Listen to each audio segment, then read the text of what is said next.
En este segundo bloque de MB Noticias vamos a hablar de un tema que ya se puso en campaña y tiene que ver con la educación por propuestas que se están poniendo sobre la mesa. Pero para tratar de entender un poco más de cuál es la viabilidad o utilidad de estas propuestas, estamos recibiendo con muchísimo gusto a Pablo Cayota, quien es el director general del Colegio Santa Elena y además coordinador del Instituto de Educación de la Universidad CLAE. Un gusto que estés aquí esta mañana. Un gusto para mí, gracias por la invitación.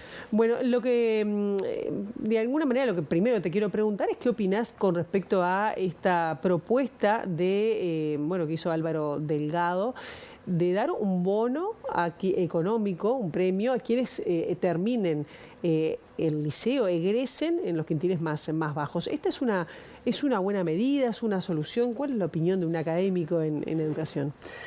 Bueno, primero quiero decir que bienvenidas las propuestas, porque estamos en una campaña electoral y es necesario que haya propuestas, aunque sea simplemente para discutirlas.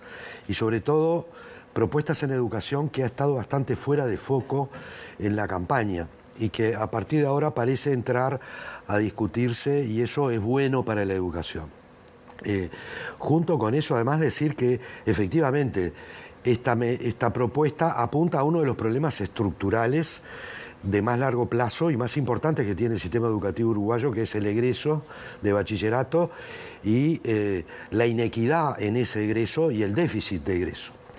Dicho esto, con la misma firmeza, digo con absoluta claridad que me parece una medida que no colabora en la obtención de buenos resultados. No hay evidencia suficiente para aplicar una medida de este tipo de incentivos directos a estudiantes, que algunos son menores, que les permita culminar el bachillerato. No hay evidencia suficiente a nivel mundial. Es más, hay algunas experiencias en el mundo. Yo señalaba, hay un plan del presidente Obama en Estados Unidos para tratar de elevar el nivel de acceso de los hispanos pobres a la universidad, que resultó un rotundo fracaso, reconocido por el propio Obama. Entonces, cuando se va a aplicar una medida de subsidios directos, hay que ser muy cuidadoso en el instrumento y la implementación. Yo digo, bienvenida la intención, el instrumento elegido me parece que termina siendo un boomerang en realidad al objetivo que se quiere lograr. Hay 10.000 alumnos de sectores vulnerables que sí culminan el bachillerato.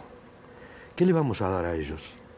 Porque si no, empezamos a generar un círculo no virtuoso donde hoy, sin incentivos, algunos lo culminan. ¿Por qué mejor no estudiamos qué pasa y por qué, aún de sectores vulnerables, hay muchos que lo terminan? Que eso nos va a dar insumos para pensar qué estrategias generar para amplificar y ampliar el número de egresados. A su vez hay que decir, egresan más o menos el 50% de los estudiantes, que en términos de América Latina es una verdadera catástrofe. Algunos minimizan esa cifra. Sí, es el tercer peor país en egreso en bachillerato de secundaria. De toda América Latina. Que es decir mucho, ¿no? Cuando tiene Uruguay de los mejores niveles a nivel exacto, económico. Ahí se da la contradicción. Un país con un PBI como el nuestro, con un índice de Gini como el nuestro que mide la desigualdad, no puede ser que en términos comparados con otros países de América Latina que tienen enormes brechas de desigualdad social, brechas culturales, idiomáticas, etcétera, nosotros estemos en ese nivel de egreso. ¿Cómo se explica?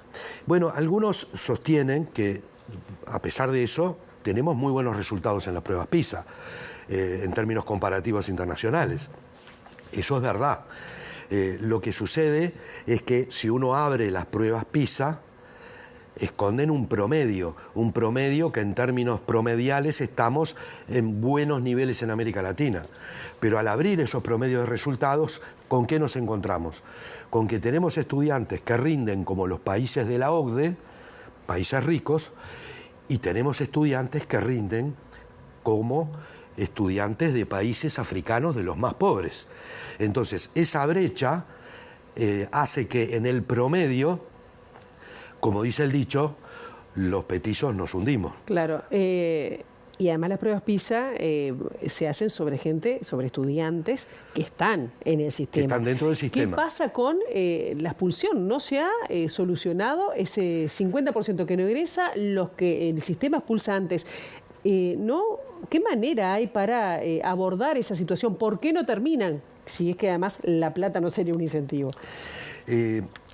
Aquí esto es un fenómeno complejo, multicausal y que tiene una solución no fácil, porque a problemas complejos no hay atajos y no hay soluciones simples. Hay que buscar soluciones inteligentes, soluciones complejas. Y en educación hay que asumir que los cambios, los procesos, llevan tiempo. Es una mala noticia para el sistema político decir que en un periodo van a poder resolver los problemas que tiene la educación. Nadie, cualquiera sea el partido que esté, no va a poder resolver los problemas de la educación en un periodo. Y quien se lo plantee va a fracasar.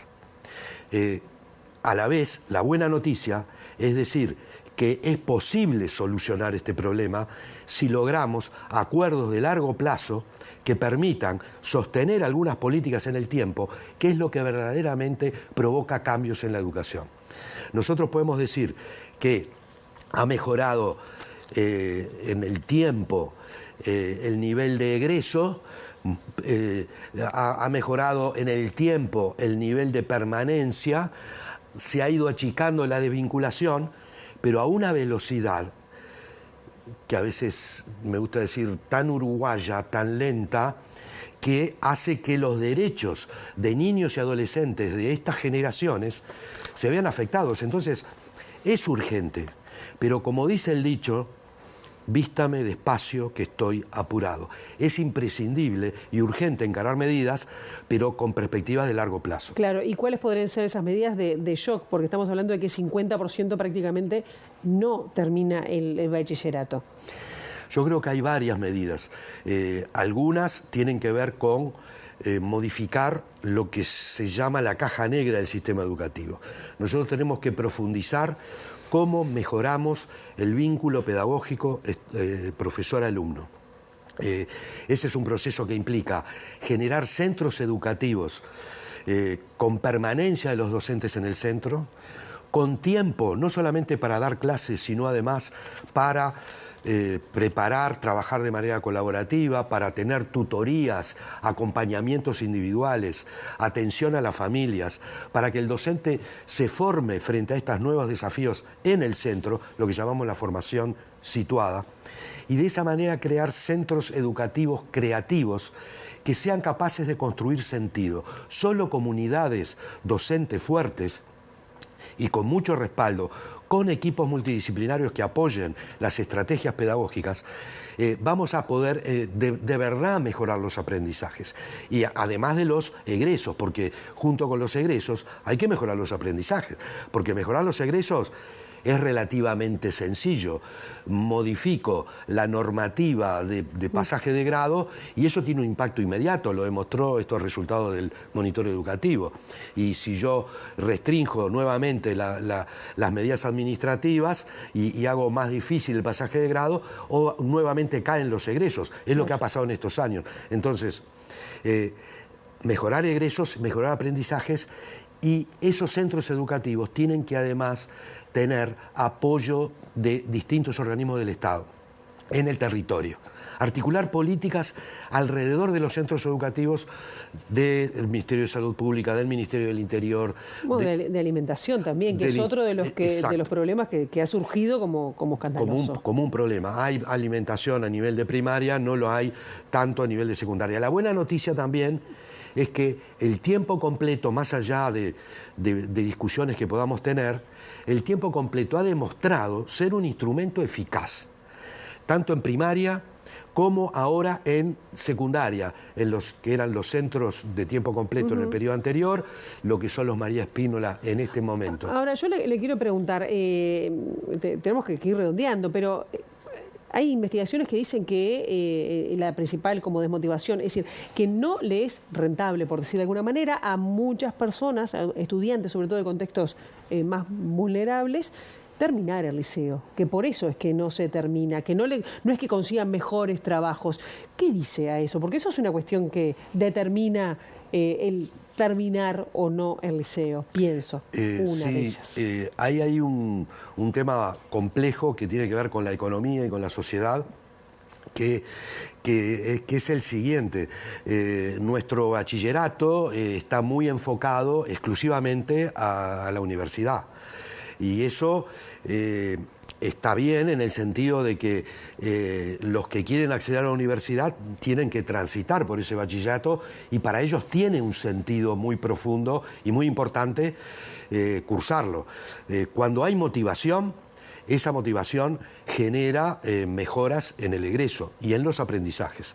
Los que quieren ir a la universidad tienen ese norte, pero sabemos que puede haber otro núcleo muy importante que no tiene un interés directo en ir a la universidad. Ahí es donde... Que no le ve un beneficio, además. Porque no tiene una tasa de retorno.